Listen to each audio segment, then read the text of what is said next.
Solid Mind here, and today we are looking at the Trimui Smart. Who designs these names? The Trimui Smart. It's a very small handheld. Looks very plasticky. Looks like it doesn't have a Joy-Con. Reminds me of the GKD Pixel. But is it worth getting? Let's find out together. It does have Bluetooth, it does have Wi-Fi, which is a big plus. Can you put an SD card in this? I think you probably can. But let's find out together. Should you guys buy this? Let's go. Smart. And what sets this one apart compared to the others is, again, the comfort factor. I really like horizontal handhelds because... Yeah, I like that too. I like how the edges are also rounded as well. That's a big plus for me. I feel like I can play more action-heavy titles with it, and it just doesn't fatigue my hands as much. And for this one, I recommend using a community software called MIUI, which will streamline the user experience. Okay. And so for me... Oh, that display is atrocious.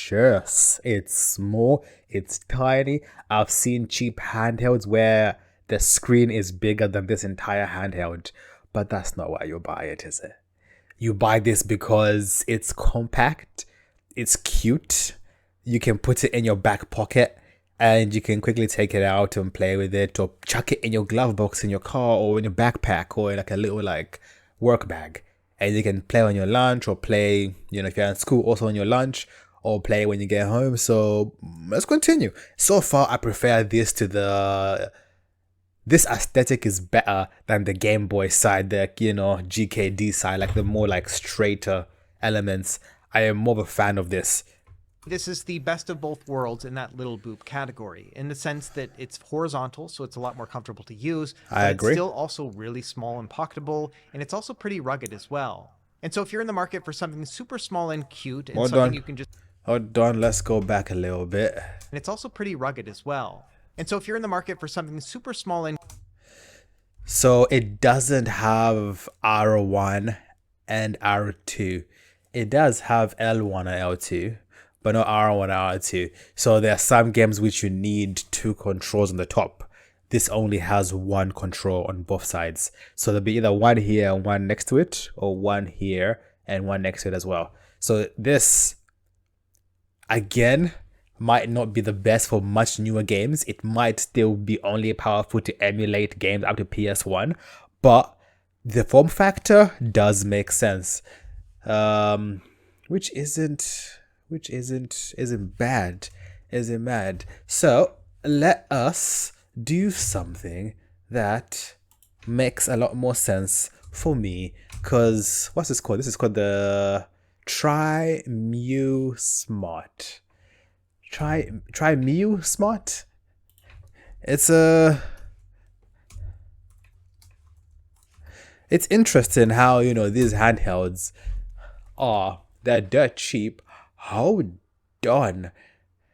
Okay, this is a pro version, £162. I am not paying that.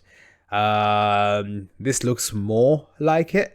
Okay, so edges 6 months to 6 years. I guess I just put that for the sake of the power and all that stuff. So this looks around £50.99 with shipping. It's gonna be £58.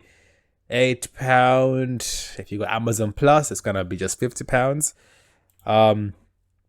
That's not bad. That is not bad. I guess the question here is, should you buy it for £50? Let me think.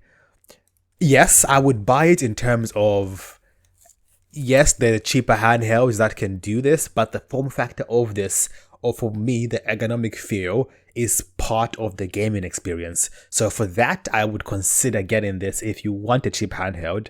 If you want to emulate much older devices and you want to play games, I would rather, again, get a Joy-Con controller that has a little tiny one down here at the bottom. Where is it? Let's say down there was a little Joy-Con controller. That would be even better, but for this price point, you can't get it. But for the price, I would say, go on and get it. But anyway, guys, thanks for watching. Please like, comment, subscribe. And yeah, peace.